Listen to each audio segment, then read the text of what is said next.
What's going on, everyone? I'm DSP, and today we're going to do something a little bit different. I don't usually do anything like this, rarely, probably about once a year. I take some time out for my regular video game playthroughs to talk about some of the classics, some of the games that I feel are actually the best of their respective genres. And today what we're going to do, excuse me, as I've been kind of teasing all week, is we're going to talk about survival horror. And survival horror, when you think about it, you know, a lot of people say, oh, it's about zombies and it's about being chased down by ghouls or ghosts or whatever, and that is part of it. But there's also the whole survival aspect, the fact that you're in a situation where maybe you have limited resources, maybe you know, there's no way out, and so you really have no idea what's going to happen from moment to moment. You really are just trying to survive from moment to moment. And this genre of game actually was created in the 90s, became extremely popular, and now today, I mean, you have several releases a year that are similar to this. I mean, you have the Silent Hill games, the Resident Evil series, things like that are just all over the place and super duper popular. So what I want to do is I want to talk about the game in the 90s that started it all. Now, this particular game, it was innovative, it was a trendsetter, it used graphics and technology that at the time were pretty much unheard of. At the same time, it had its limitations. I believe the major gripe about this game was that the control itself wasn't very good. It was a little bit wonky, but that kind of added to the whole mystique of the game and the fact that you're trying to survive and maybe you're not as, you know, maneuverable as you would like to be. But yeah, I mean, this game, I mean, it definitely put the genre on the map. One of the scariest and I think most atmospheric games ever created, in my personal opinion. And obviously, if you're in the know, you already know about this game. So of course, you know, all this dramatic build-up, I'm obviously talking about the smash hit, you know, million-selling Digital Pictures Corpse Killer. I mean, everyone knows about this game. It was such a great game at the time. And everyone was talking about it. I remember when I was in high school, like every day people were like, man, what did you do last night, man? Man, you know, I went home, I threw my homework aside, I fucking locked myself in my room, and I just played Corpse Killer for about 7.5 hours. I didn't get any fucking sleep. And that was pretty much commonplace for the time. This game, made by Digital Pictures, was one of the first games to use full motion video, meaning the entire game is full motion video.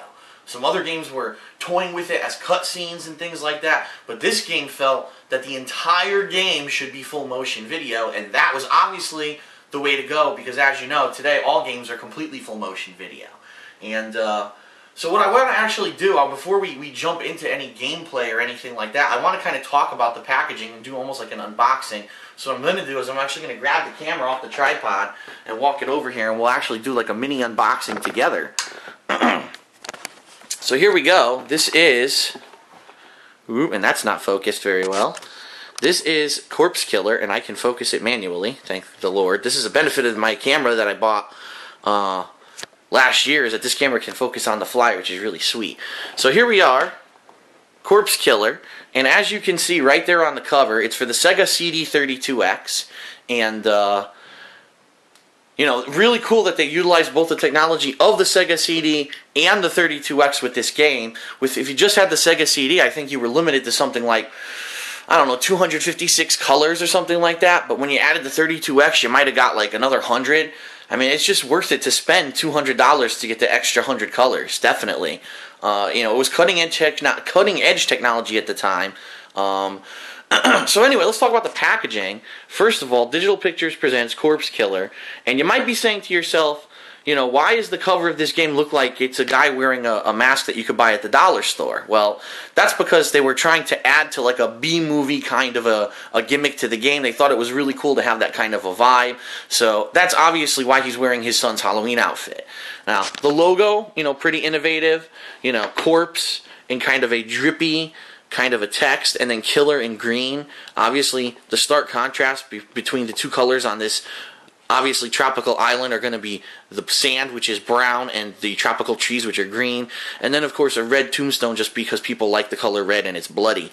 And on the bottom here, 100% full motion video, and rated M for mature. So make sure you keep your kids away from this game, parents. I mean, this is just too serious of a game. They're going to definitely have nightmares if they play this game. And that's kind of why this game was so cool in the 90s. It was taboo. Everyone who got it shouldn't have had it in my high school. We were all under 17, but, you know, we found ways to get what we wanted. Come on. Let's not be silly here. Alright, so Corpse Killer.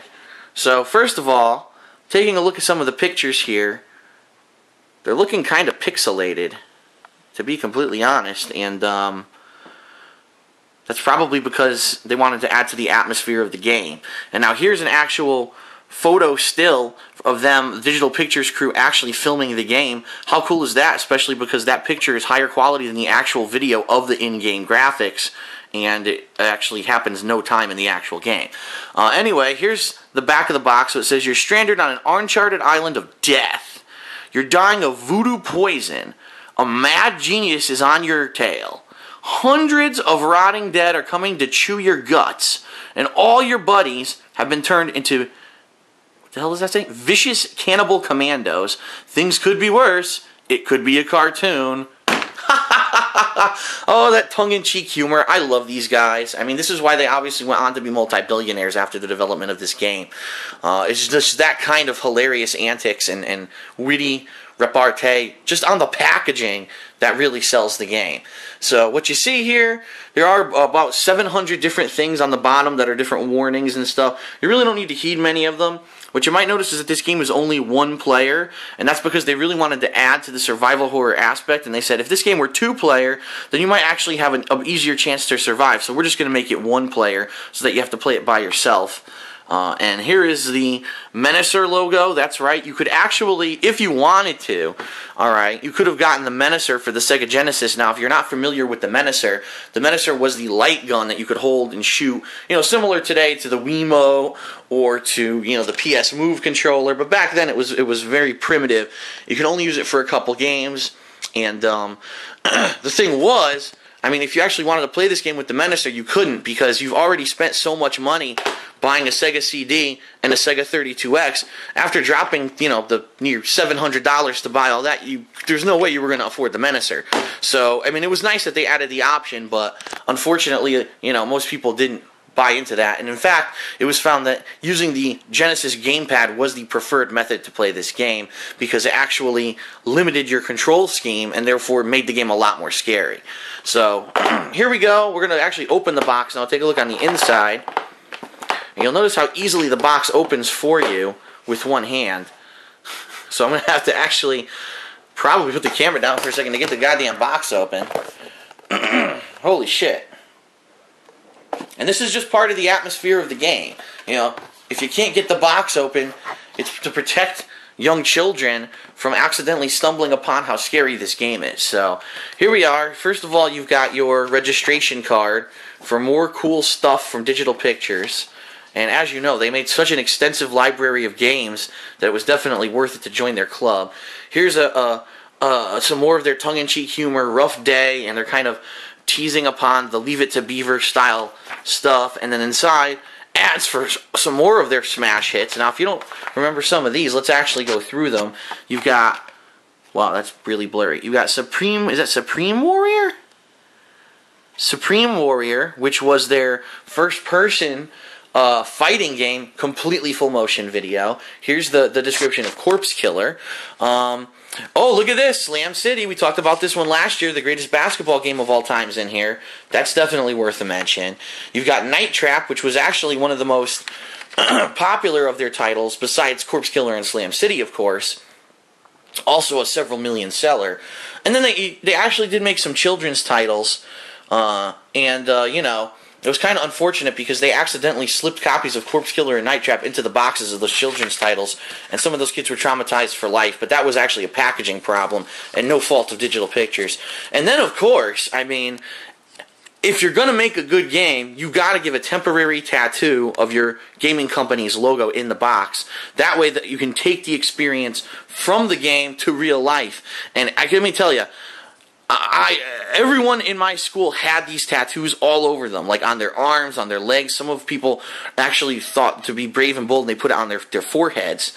And the only reason that I have this is because this actually is not my copy of the game from high school. I bought a new copy of the game later on,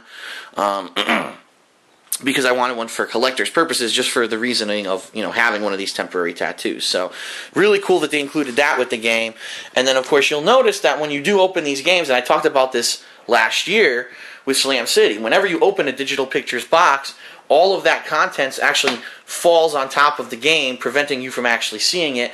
And that's for two reasons. Number one, that's to build suspense. Because, you know, you don't want to open the box and just be so overwhelmed with awesomeness that you just fucking have a heart attack or pass out. So you need that to be protected. But the other thing is, this is a very scary game. So they didn't want you to accidentally look at that and say, oh shit, freaking zombies in here, and, you know, fucking freak out. So they're kind of leading you up into the scare, okay?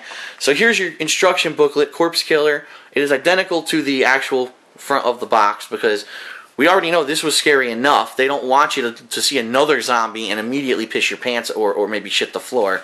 So here you are, Corpse Killer. As you'll notice, black and white. It explains to you how to actually setting up your Sega CD and 32X because unfortunately you basically had to be like some kind of a technical engineer or maybe a flight engineer to actually figure out how to fucking hook this piece of shit up. But anyway, here we go with your different kinds of zombies, your characters. It all explains everything. And you know, I could get into it, but we don't want to spoil too much. We don't want to spoil the horror of the game. So we're not going to go too much into that. But the one other thing I want to show you.